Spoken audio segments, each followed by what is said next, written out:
Hello and welcome to another one of D's ADD videos. Today we're going to be talking about linear transformation. What is a linear transformation? Basically what you're doing with linear transformations is mapping. Let's consider U and V as vector spaces. Alright? We can look at a transformation calling it T of U into V, and this is how we would write that.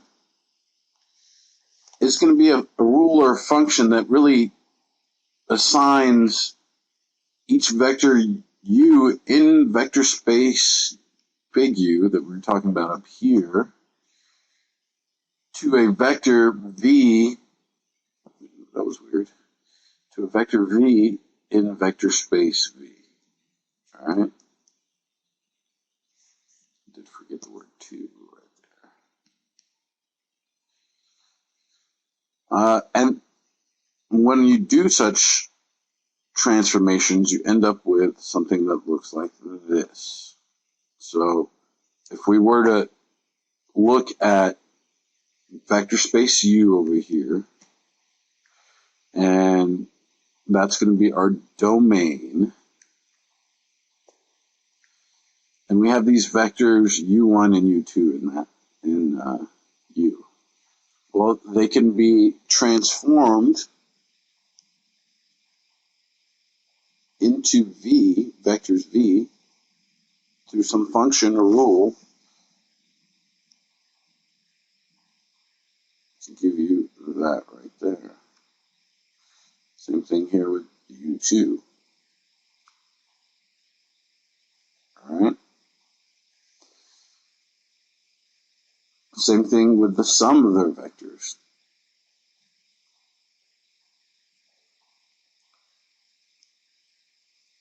Or the scalar multiple. Okay? So it's a linear transformation. There can be transformations that aren't linear. It's linear if the addition is preserved and if the scalar multiplication is preserved. Kind of like the subspaces, but this is for the transformations.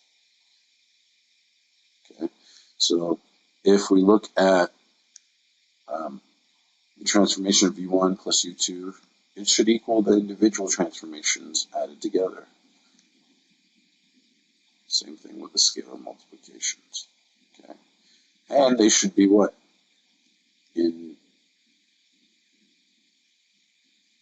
U. All these vectors in U. This should be true. Okay, well, whenever we do that, the way we look at this is the transformation of the vector U becomes vectors V. And we call that the image of U under T. Okay, it's just the way it's worded. V is the image of U under T. And when you combine the set of all images, you get the range of T. And the range can either be all of V, or it can just be a little subsection of it. Okay? And that's basically the concept behind it. The work will be pretty much like what we did for subspaces. Make sure you check out the example videos after you write all this down, okay? So go back and make sure you're familiar with the lingo before you start trying to go through the examples. All right? I hope this has clarified what we're doing with these transformations. Again, we're going to be doing work, picking random vectors, seeing if the addition is preserved, seeing if the scalar multiplication is preserved. And if so, then it's said to be linear. All right? Make sure you check out the example videos that are accompanying these linear transformation concepts to further eliminate any doubt you might have. Thank you and have a nice day.